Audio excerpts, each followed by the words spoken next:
দ্বিতীয় সাবমেরিন সিমিও 5 এর সিঙ্গাপুর থেকে ইন্দোনেশিয়া রুটে কেবল কাটা পড়ায় শুক্রবার রাত থেকেই দেশে গ্রাহকরা ভোগান্তি পোহাচ্ছেন। মোট 2600 জিপিবিএস এর মধ্যে 1600 জিপিবিএস সরবরাহ করা লাইনের অর্ধেক ব্যান্ডউইথ বিকল্প কেবল দিয়ে সরবরাহের চেষ্টা চলছে। আগামী বুধবার নাগাদ এই সেবা পাওয়া যেতে পারে বলে জানিয়েছেন বাংলাদেশ সাবমেরিন কেবল কোম্পানি।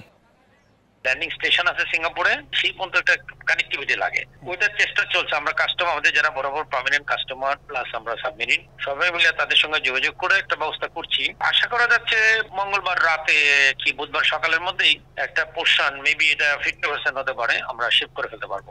এদিকে ব্রডব্যান্ড ইন্টারনেট সেবাদাতারা বলছেন, শেয়ারিং এর মাধ্যমে রাজধানী সহ দেশের বিভিন্ন পর্যায়ে পরিস্থিতি স্বাভাবিক রাখার চেষ্টা চলছে। এমন সমস্যা এড়াতে আগে থেকেই কেন্দ্রীয়ভাবে বিকল্প ব্যবস্থা ঠিক করে রাখার দাবি তাদের। আমাদের যে রিসোর্স আছে বিকল্প এতে যতটুকু সম্ভব সেবা দেওয়ার, কিন্তু আমাদের টোটাল যে ব্যান্ডউইথ কনজাম্পশন তার থেকে বর্তমানে 70% ব্যান্ডউইথ দিয়ে আমরা আমাদের সেবাটা অব্যাহত রেখেছি। আমাদের সিস্টেমটা এমনভাবে সামনে এগিয়ে নিয়ে যেতে হবে যে ভবিষ্যতে এই ধরনের সমস্যা যদি হয় সেটা যাতে আমাদের জনগণ বা গ্রাহক, সাধারণ গ্রাহক যাতে টের না পায়। বিকাশে কম খরচে ক্যাশ আউটের লিমিট বেড়ে 50,000, প্রিয় এজেন্টও 2টা।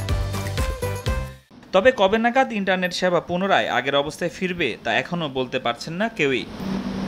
ফরহাদুর রহমান, সময় সংবাদ, ঢাকা।